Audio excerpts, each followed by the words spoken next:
So may I finish by taking the point that he made again about a ceasefire. As far as I'm aware, the position of the Labour front bench is still the same as the position of the government, that we are calling for an immediate pause so that we can get the hostages out. So Mr. Speaker, that we can get the hostages out and aid in, followed, we hope, by a sustainable ceasefire. And it is that, Mr. Speaker, that we are working towards.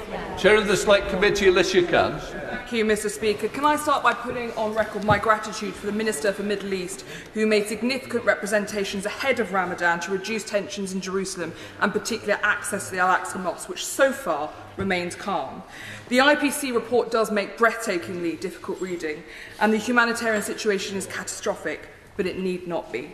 So can I ask that we please push harder on the Jordan land truck entry and make sure that is fully operationalised? And can my right honourable friend tell me when the House will be formally updated on whether Israel is demonstrating a commitment to international humanitarian law?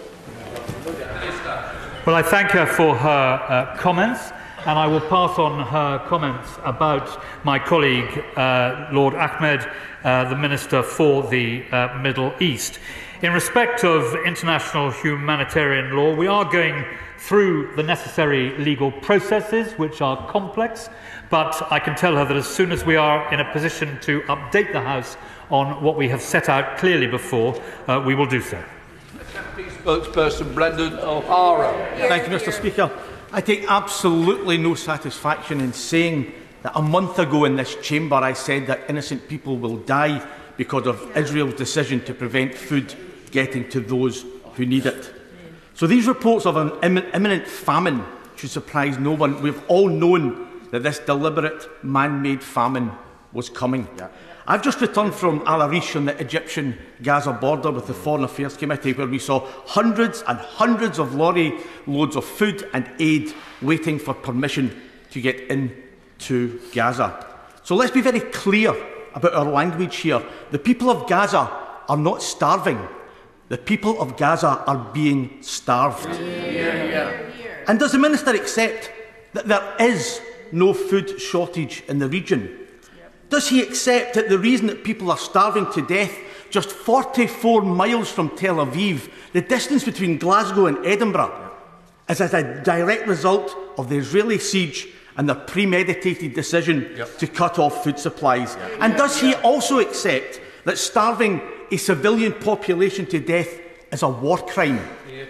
And finally, does he still believe that the UK is right, both legally and morally, to continue selling weapons to Israel?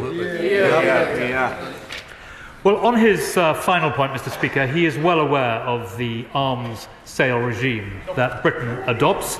And as I have said to him before from this dispatch box, it is the toughest anywhere in the world. I think, Mr. Speaker, the difference, if I may say so, between him and me is that he sees things as we would wish them to be, but we in government have to deal with them as they are. And that is why we are taking so many steps to try and achieve the release of the hostages and to get aid and support into Gaza.